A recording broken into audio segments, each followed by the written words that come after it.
Okay, as I introduce myself, I'm Sylvia Mantovu from TASO, and I'm going to talk about the history of HIV exhibition, part of which is just out there. The background to this is that it's a joint project between the Ugandan Academy, TASO, and the Uganda AIDS Commission. The proposal we put together, the first one was put to another organization, but the successful one went to the Embassy of Ireland in 2018, and the project ran for 6 months. Well, we got an extension, but it was initially from June to December. We launched the exhibition on 28th, opened it to the public on World AIDS Day, and then because it was very popular, it extended on to January from the 1st until the 31st, and then we extended it to February 3rd because we had a high-level delegation that was coming to visit.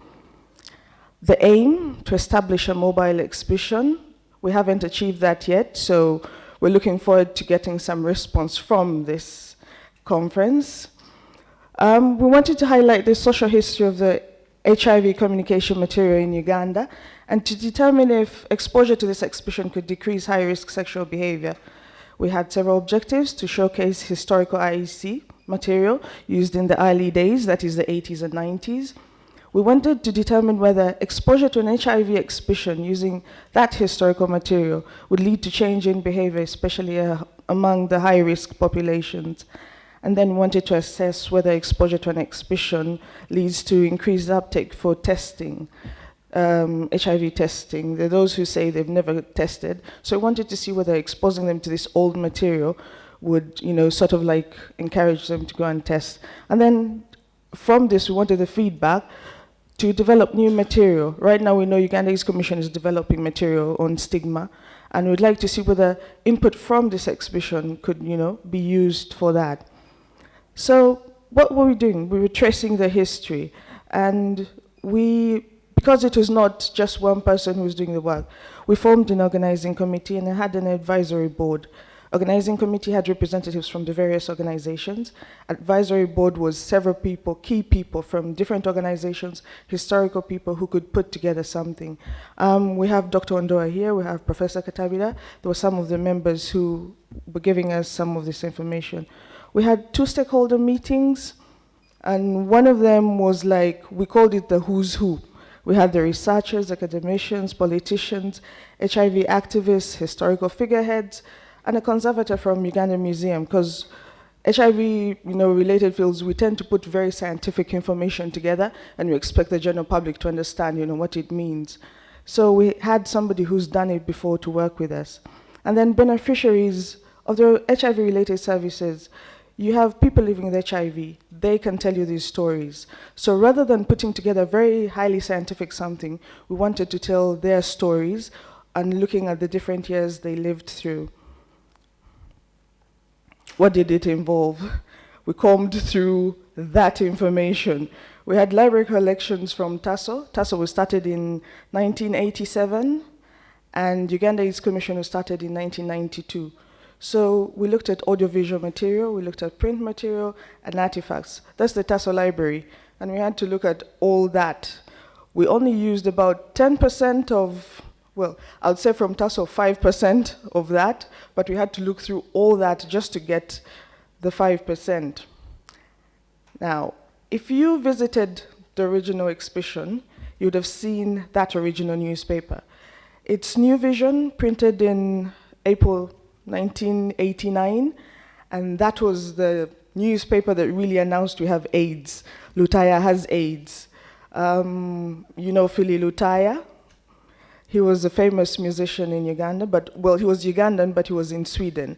Now, when he came out, he was proof that there's AIDS in Uganda. When he came out, they put it right at the top, the front page. Imagine what he felt like, imagine what his family felt like.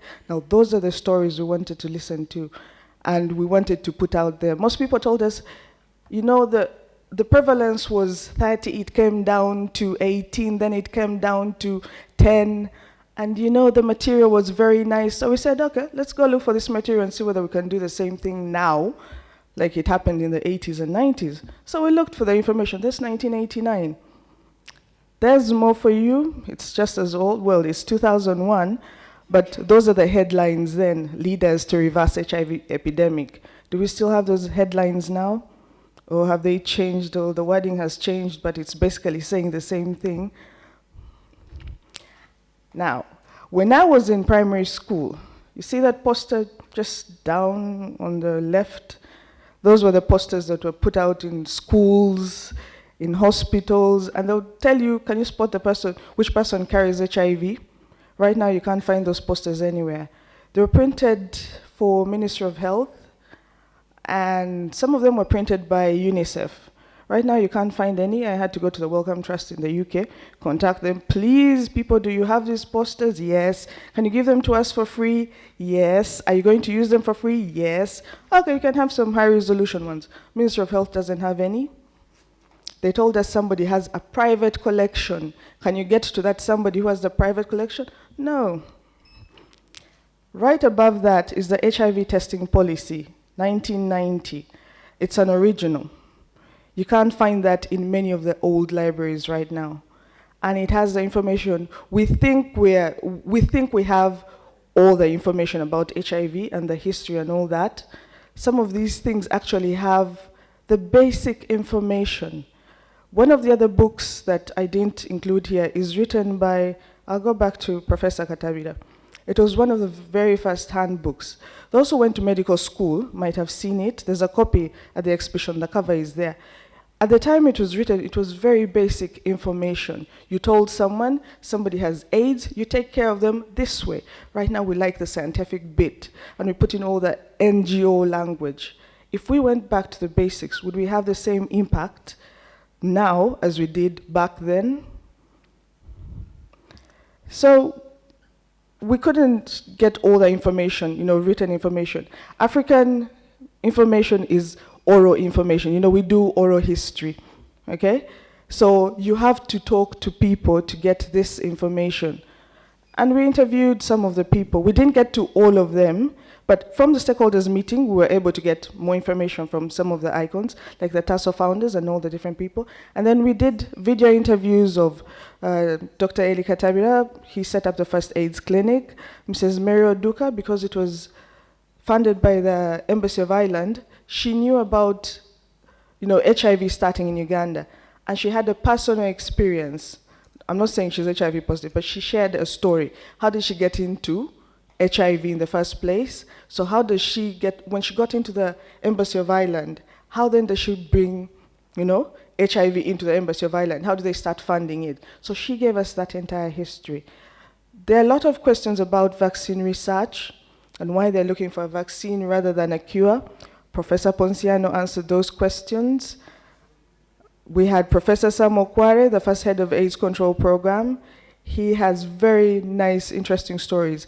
If you really want to listen to some of them, you can visit the exhibition. If you have the time, you can stand in front of the screen and just listen to some of those interviews. They're very interesting. And there's something nice about talking to people who are like retired. They kind of remember all the dates, and they have these experiences and funny stories. And if you put them together, it makes so much sense. Then some of us, when you're standing here and you're trying to be, impress you. I know HIV, it started in this place and all that. We're just telling stories that were told to us. We didn't live during that time. I think Dr. Christine Ondoa, she's right here, former Minister for Health and Director General of Uganda AIDS Commission.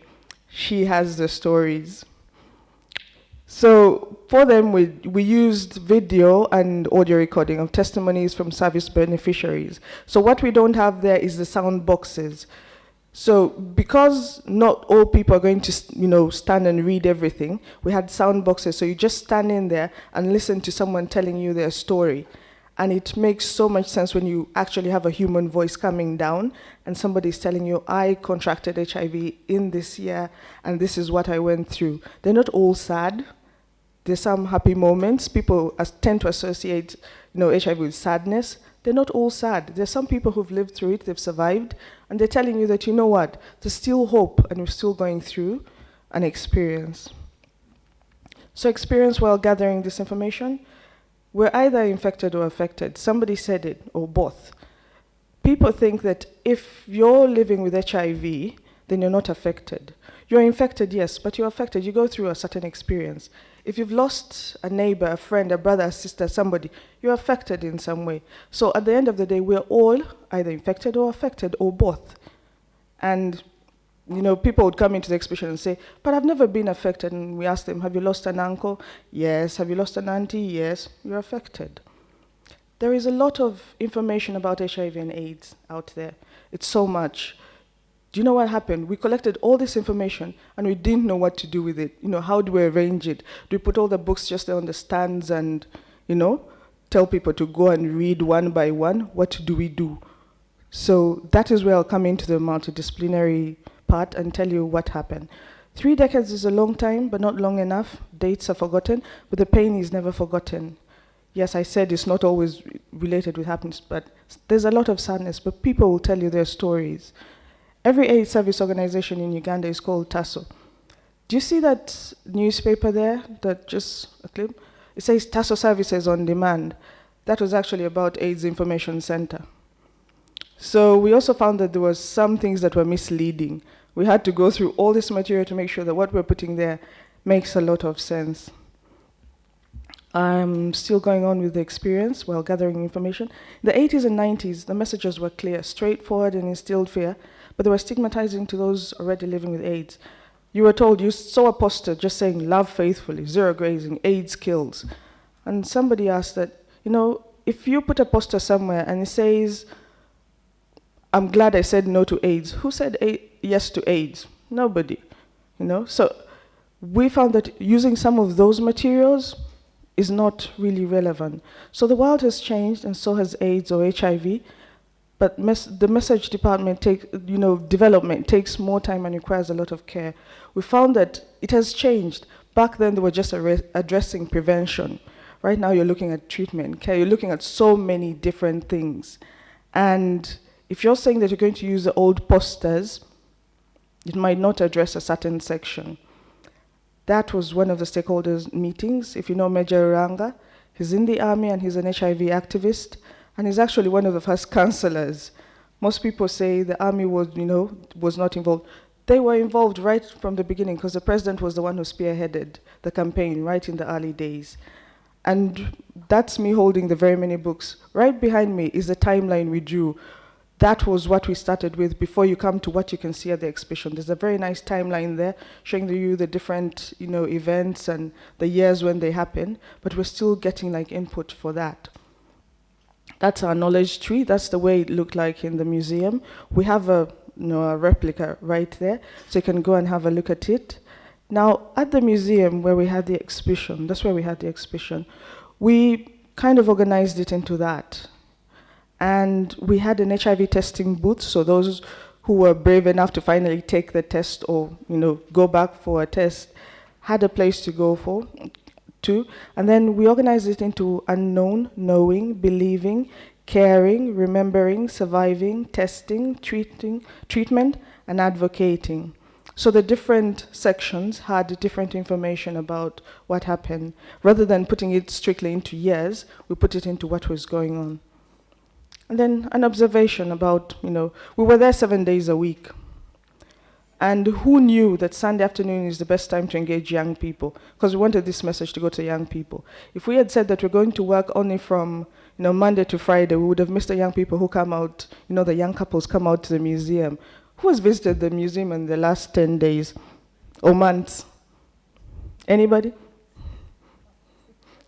You were working there, so you were working with us, so of course you visited it. But the young couples come out on Sunday afternoon. So we found that Sunday afternoon, just when we wanted to wind down and go home, that's when the couples would come out. And we decided to use Sunday more, just to target them and talk to them about this.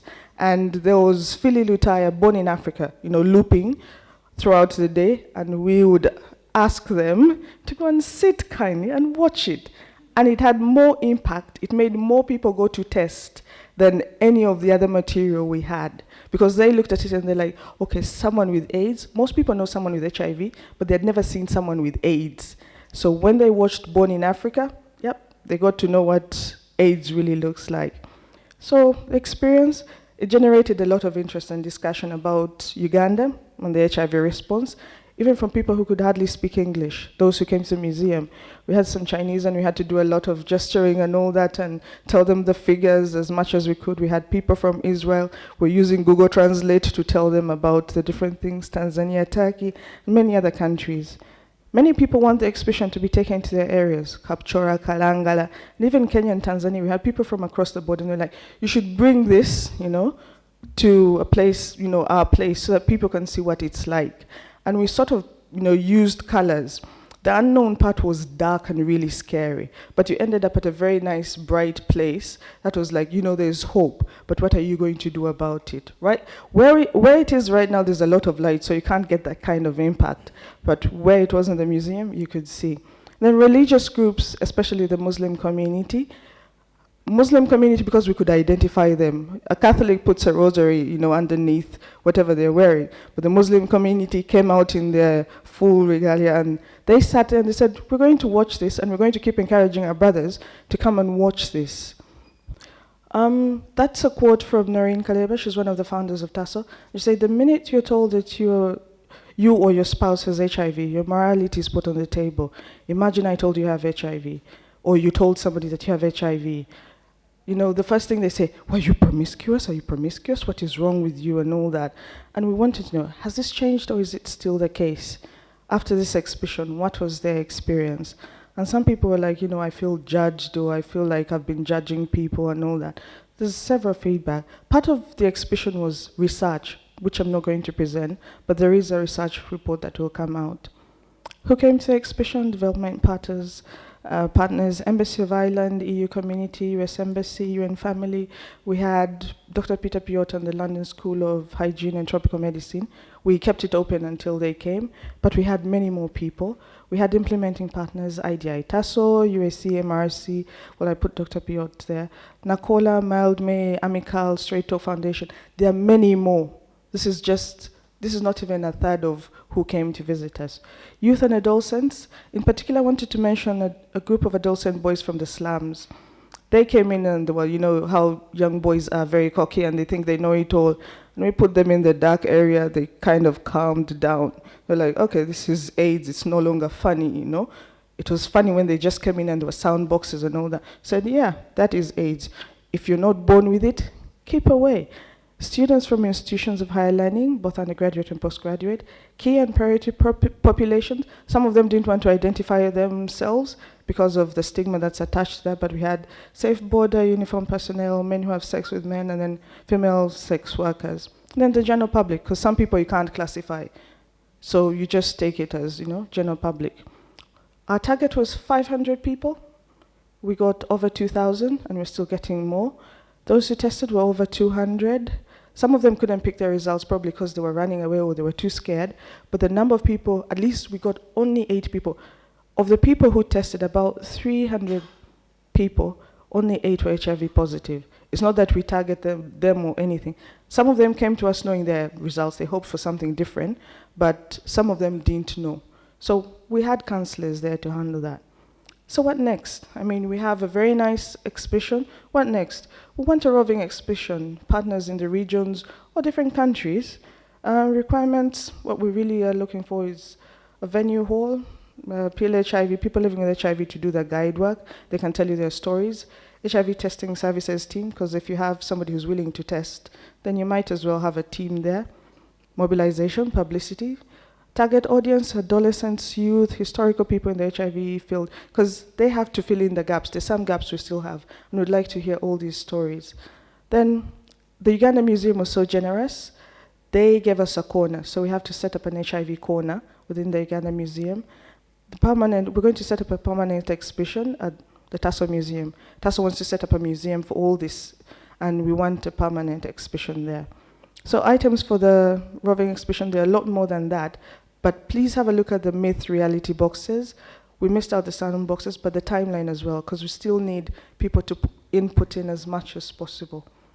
Acknowledgement, all the people, institutions that contributed to this exhibition directly or indirectly. We simply stood on the shoulders of giants. We didn't do much. The people who did all this work are the ones who sort of started this exhibition. They just didn't know they were setting it up. So those are all the people who contributed. Now, coming to the multidisciplinary part, we had an advisory board and organizing committee. We had medical doctors, clinical officers, nurses, laboratory technicians, counselors, psychologists, social scientists, anthropologists, information scientists, archivists, conservators, mass communicators, artists, musicians, playwrights. How do you imagine this went? All of us just put in one place. We have very different ideas. We didn't know what it was going to end up like. Guess what? It was very good, but we still need ideas. I'm really grateful to be here in front of you and to talk about this project, simply because I think it touched all of us, everybody who is involved in it, as people putting it together, and as people doing the social science research, and as people participating, going through the museum. So I think as Sylvia really did a fantastic job sharing the process and the outcomes with all of you, all of us. And I hope all of you also had a chance to look through the small exhibition that we have outside. As she said, it's missing some of the pieces, but it gives an idea of what the museum experience was. So as Regina, I also lost a sibling to HIV, and as many of us know, that's part of the motivation, and I think that's part of what many of the participants who went through the museum experienced, and that's we tried to document the experiences and how the museum provoked some of those emotions that motivated us in the past, and for the younger people provoked emotions of what they've lived through just experiencing what their parents have shared with them. So we tried to, through the museum, we tried to both bring out emotions, bring out the understanding, and then bring out sort of hope and motivation for the future, as Sylvia described. So in looking at some of the preliminary results from our from our research, we found, as expected, that different people had really different reactions. As not expected, there were also really interesting things that people shared, that some aspects of the museum were best for conveying information. So people really appreciated the music, the drama, the video, as that brought that shared information in a really user-friendly way. So young people, as one of our audience members said, maybe don't like to read. And yet somebody else, a teacher, came out and said, we need to share all this written material in our schools. People will love to read. So you see different people really came out with different ideas and what we should do and what touched them. So, for example, I think, as Sylvia mentioned, the Fili Lutaya brought out a lot of emotions for both people who lived through that time. You know, just hearing the museum brings up emotion, just hearing the songs brings up the emotion, and yet for younger people who weren't there, seeing those images brought out an idea that this is actually real. This is not just what we've heard about in, you know, in stories or in school, but we see the live images and we feel what it is to be infected with HIV and living with AIDS. People also mentioned, I thought really interesting, we had a sculpture that we don't have here by an artist, Dr. Lillian, and it portrays a woman with nails in her skin and beautiful lips and ropes that show attachments. So it's a piece of art that brings out both emotions and a lived reality of someone who's has everything, has all of this understanding and lived experience. And that was actually the piece that in the research shows the biggest impact on what could change behavior. So it's something that was surprising in some senses, but shows the power of art in conveying messages and inspiring people to change behavior. One of the other parts of the exhibition that we don't yet have, I don't know if we will have, are the sound boxes. A lot of people mentioned that, as Sylvia said, hearing people's stories. And one person in one of the interviews said, I listened to every single word and I tried to interpret every single word of the person that was telling the story in that sound box, and I didn't want to leave that sound box. So there were people in there that wanted to just stay. And we had people, I think, like from the ages of maybe 6, 7 in those sound boxes, standing on stools, to adults who told me that was the best part of the museum because it brought the reality of HIV home. So I think as a social scientist, the idea of bringing arts and sciences together is a way of decentering our medical expertise and bringing us into a place where we can absorb in a different way messages and science and research in a way where we can actually integrate it a lot more easily into our lives.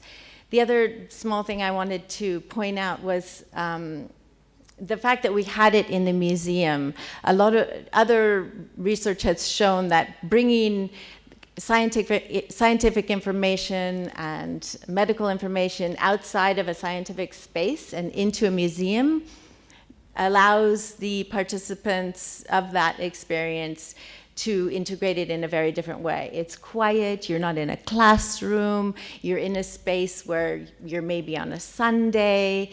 It hits you in a different way that reading a scientific journal article in a classroom does very, very, very differently. So maybe those are just some ideas for us to think about. Thank you. I've been an artist for some years. Last year I celebrated 25 years of my practice as an artist. And one of the challenges which we are facing in the art industry is the attitude of people. So many parents, so many people discourage their children to engage or to take art as a profession. So when we were called upon by the Academy to participate in this particular project, the Pictures of Aging, we were very happy because this was going to promote our role in society. For example, using art to promote awareness about some of the social challenges which are being faced in society. And then also to engage the public so that people can be able to express themselves.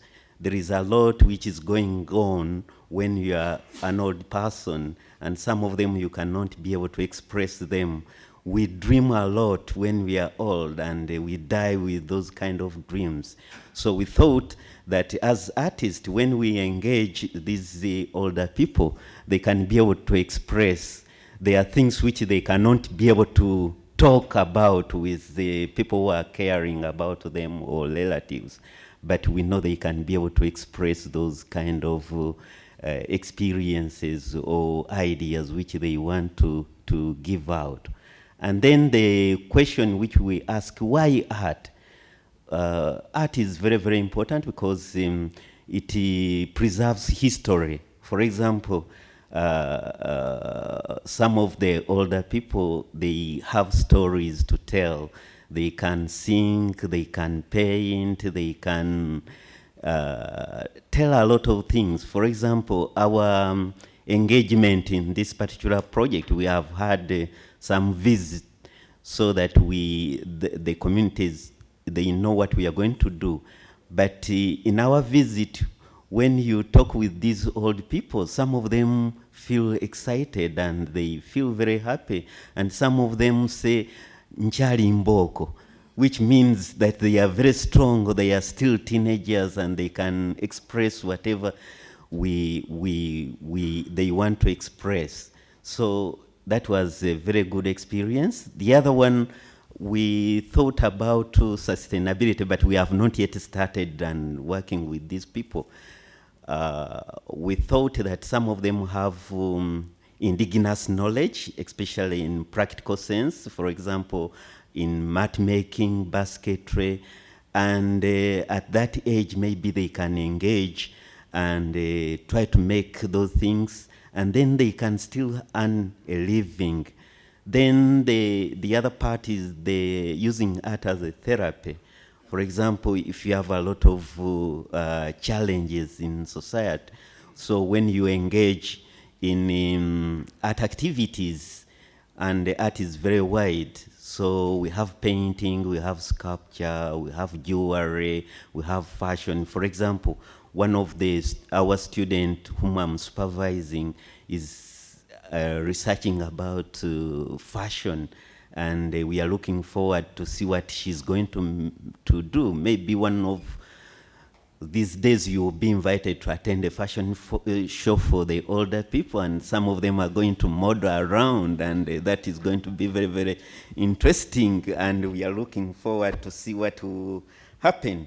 And then economic engagement, then using it as an archive for history, then self-identity.